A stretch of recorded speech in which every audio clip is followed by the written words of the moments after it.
मिलावतनी गणना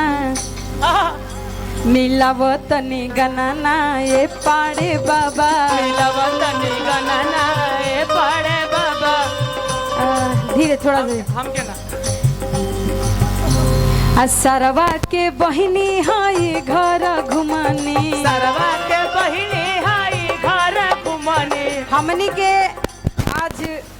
जे लड़की के भाई बाड़े शुभम जी उनके पर नाम रख के गावे के बा।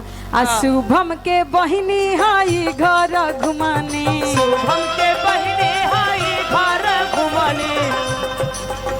अभी शुभम के तो नाम रखा गई एमे गरियावल जला चंदन के बहिनी हाई घर घुमानी। एमे हम कहे थे ना शिवा के बहिनी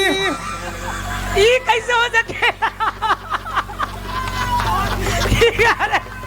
ए गोलू जी सुनी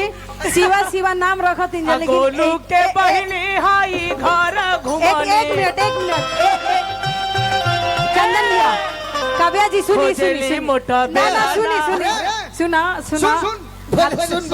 हाथाना बाई में ना हो खल जाला अरा जिला में ये कहल जाला। हाँ रुकी गोलू जी शिवा शिवा कहा तनी तई जब बहुत कम में लोग जानता कि शिवा के हो इनका के डिटेल्स में समझा दी बाकी लोग समझ जाओ कि काहे गते शिवा के नाम रखा था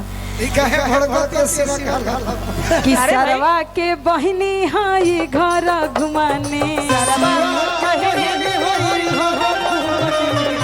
घूमेली रोज बहरी घूमेली रोज बहरी ए पाड़े बाबा खोजली मोटा बेलाना ए पाड़े बाबा खोजली मोटा बेलाना ए पाड़े बाबा खोजली मोटा बेलाना ए पाड़े बाबा।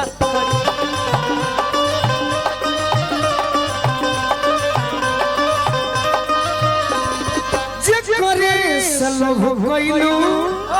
ओकरे से परेशानी बा जकरे सलभ भइलू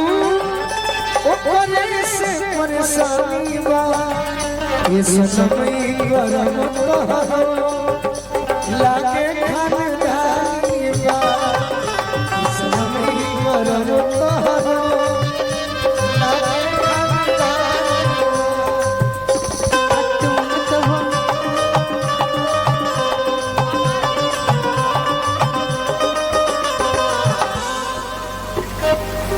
गीत हो गई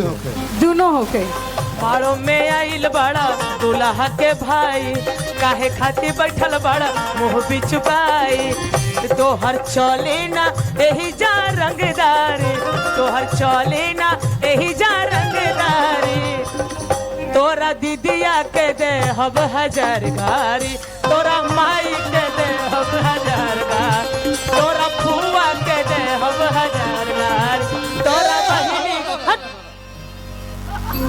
सुन लो जब सुनावा तो सुनो तेरा पहले सुन लीजिए रुक रुक एक को शब्द मत बोलिए तभी कहले हमने के सोचनी है कहे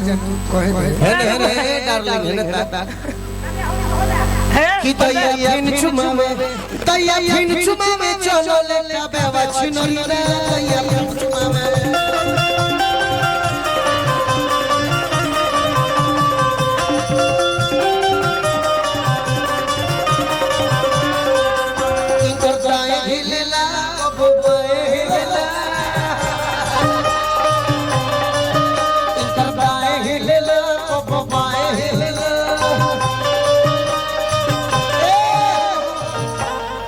करेक्ट हिलेला कब 62 हिलेला वाओ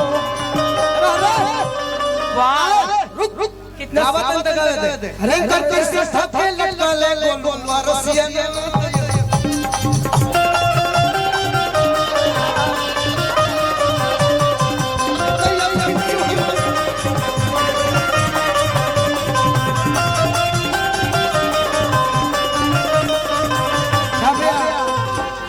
काव्या